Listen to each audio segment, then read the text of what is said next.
आज हम एक बहुत ही दिलचस्प बिजनेस मॉडल को समझने वाले हैं।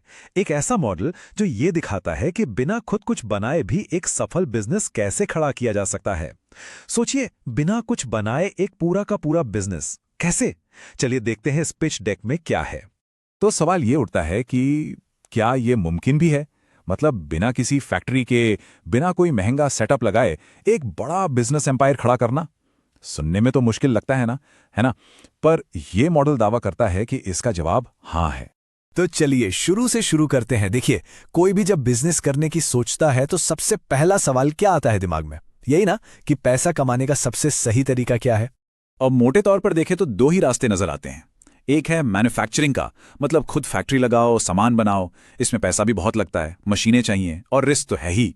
और दूसरा रास्ता है डिस्ट्रीब्यूशन का, यानी किसी और का बनाया हुआ सामान लेकर उसे मार्केट में बेचना। ये जिसे कहते हैं एक एसेट लाइट मॉडल है, और ये पिच डेक इसे ही स्मार्टर पाथ यानी ज्यादा समझदारी वाला रास्ता बताता है। ठीक है, मान लिया डिस्ट्रीब्यूशन का रास्ता चुन लिया, पर कहानी यही खत्म नहीं होती। असल में इसके बाद एक बहुत बड़ा चैलेंज आता है, एक जाल जिसे ये मॉडल कहता है सिंगल ब्रांड ट्रैप। अब ये है क्या भला? इसको समझने के लिए ना मार्केट का एक बेसिक रूल पकड़ना होगा, और वो ये है कि आज के जमाने में प्रोडक्ट्स नहीं बिकते हैं ब्रांड्स। बिल्कुल, असली खेल प्रोडक्ट का नहीं, उस नाम का है, उस भरोसे का है जो लोगों के दिमाग में बैठ चुका है। सारी पावर वहीं है। और बस यही पर छुपा है सबसे बड़ा रिस्क।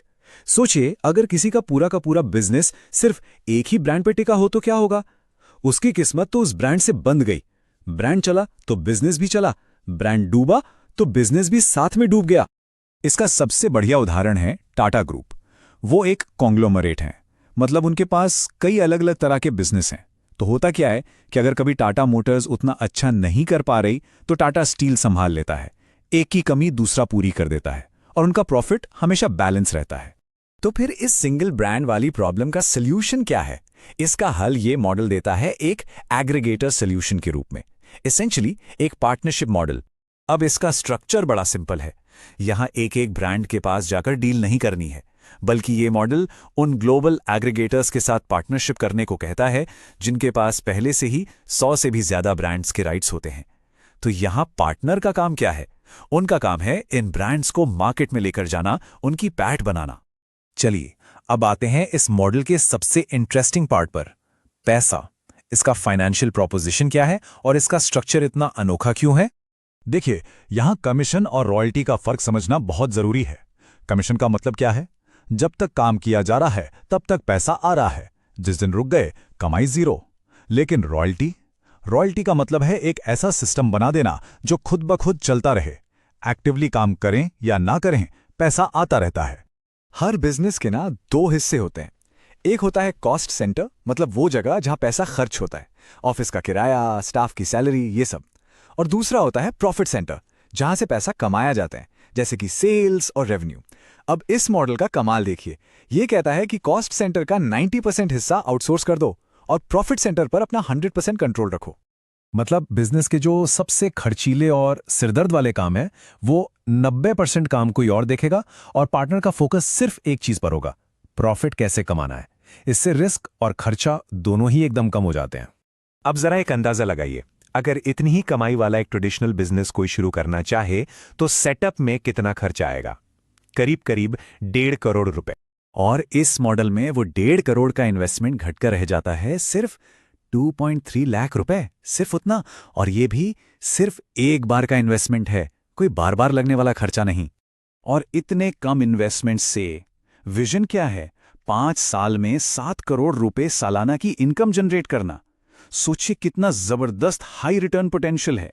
तो फटाफट से समराइज करते हैं कि इस पिच के मेन पॉइंट्स क्या हैं। पहली बात, ये एक एग्रीगेटर मॉडल है, मैन्युफैक्चरर नहीं।